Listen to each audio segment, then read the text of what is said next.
But they do create these Parkinsonian type symptoms, these odd behavioral motor problems.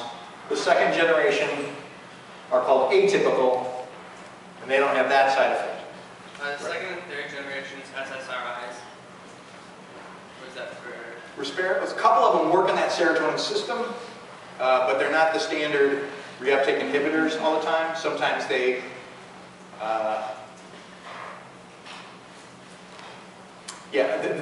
they work at that site, but not in that same way. They actually block something. And it kind of lets you know how little we really understand pharmacology. And downstream, they may have an impact on dopamine, even though if it's not direct. All right. What's up with the dopamine hypothesis? Well, oddly enough, these Parkinson's-like effects, first of all, indicate that dopamine levels have changed. Okay. What is Parkinson's? It's that crazy motor disorder, right? And that seems to respond to alterations in dopamine. In particular, L-DOPA, the precursor to dopamine, seems to be an interesting treatment for that. The most effective antipsychotic drugs block dopamine. So those first generation ones really are working in that system. That kind of supports the hypothesis that dopamine is clearly involved.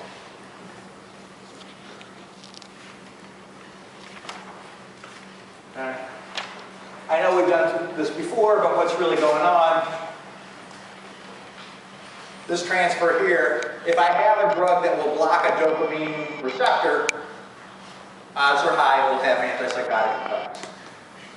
If I crank up dopamine, I may induce some psychotic symptoms.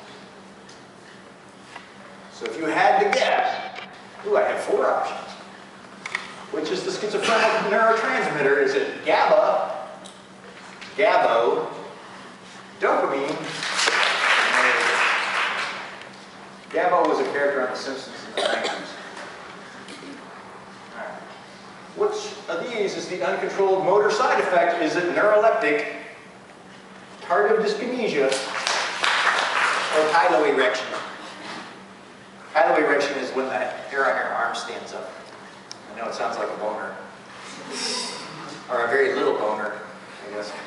Neuroleptic is just another word for an antipsychotic med. It's just a synonym for antipsychotic drugs. Alright. So I'm going to make the transition to the mood disorders with the understanding that the psychotic disorders, they're heritable. They seem to involve the dopamine system. We've got hallucinations, the perception of something that really isn't there, and delusions, thoughts that honestly don't make sense to anybody but you, that may be an effort to explain your hallucinations. Yes, all these cool people had depressive episodes. Okay? For a while it was hip, like any thinking person was going to have depression. Okay? There's nothing particularly hip about lying in bed with your fucking shades drawn, eating chinos, watching pornos all day. Right? Want to emphasize there's nothing really glamorous with this, despite some of the reputations of some of these people. A whole giant list of fuck-ups suffered from depression too. What a surprise they don't end up in your book. Right. There's old Abe. And he's got a new movie out, right? Hallmark symptoms. Sad mood, of course, or anhedonia. What's anhedonia?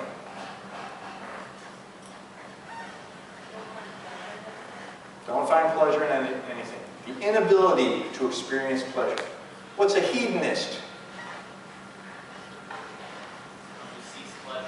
Somebody who's all about pleasure. So that might help you remember. An is usually the opposite. Anhedonic means can't experience pleasure. These folks often don't report sad mood. You say, are you sad? They say no. You say, what do you do for fun? They say, fun. Oh. God, I remember having fun in the 80s. Right? They just, hey, I heard you won the lottery. Yeah, that was okay. I understand you finally got laid.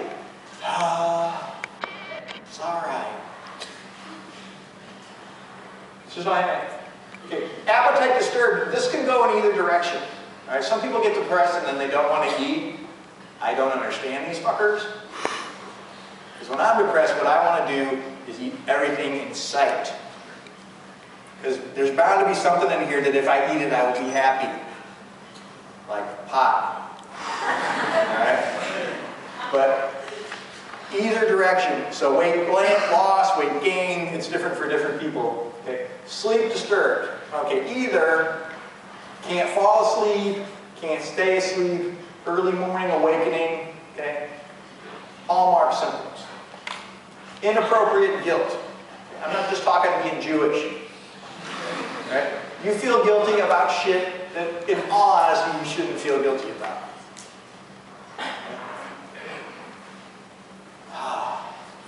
I still can't believe I asked that guy to buy me a beer. What was I thinking? Right? Really? You're going to feel guilty about that? I can't believe I quit that job and only gave 2 weeks' notice. Dude, you didn't walk out and just say, fuck you, take this job and shove it? Come on. Concentration disturbed. Okay. Again, can't think straight for a long time. Go to a restaurant with a person like this, right? And say, let's get something to eat. And they look at the menu and go, oh. Okay. There's 6 things on the menu. How fucking hard could this be? So I say, you say, honey, do you want fish? Do you want salad? Right? Try to get them to break it down. Make the task easier.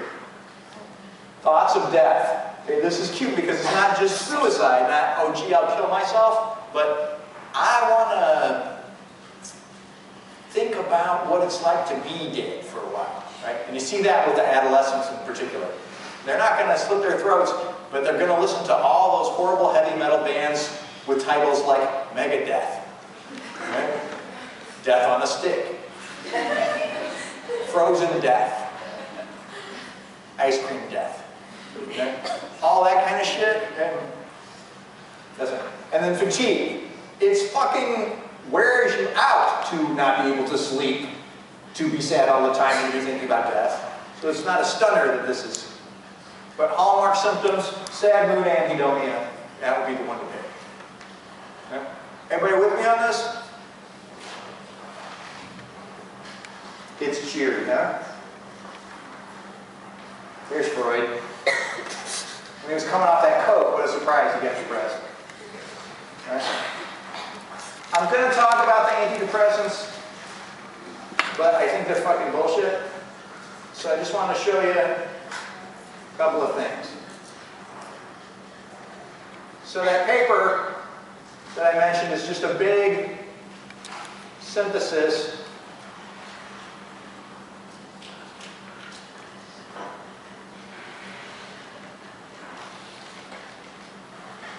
of all the big studies.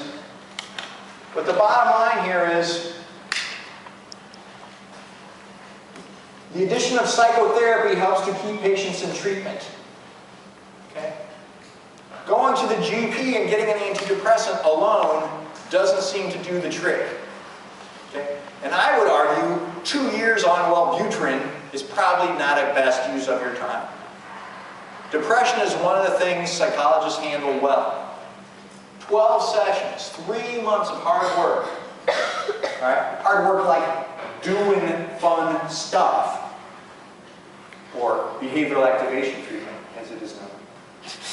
Seems to work as well or better than any of these. And now it's coming out that a lot of the null results, the results where antidepressants weren't any good, didn't get published. And so at best, at 2-year follow-up, antidepressants are about 5% better than a placebo. Okay. If you're like suicidally depressed and like you just can't fucking handle it, or if antidepressants are working for you, fine. But what I want to emphasize is, if you're depressed, right, those symptoms we just mentioned, going to your general practitioner, getting a pill is not the most efficient way out.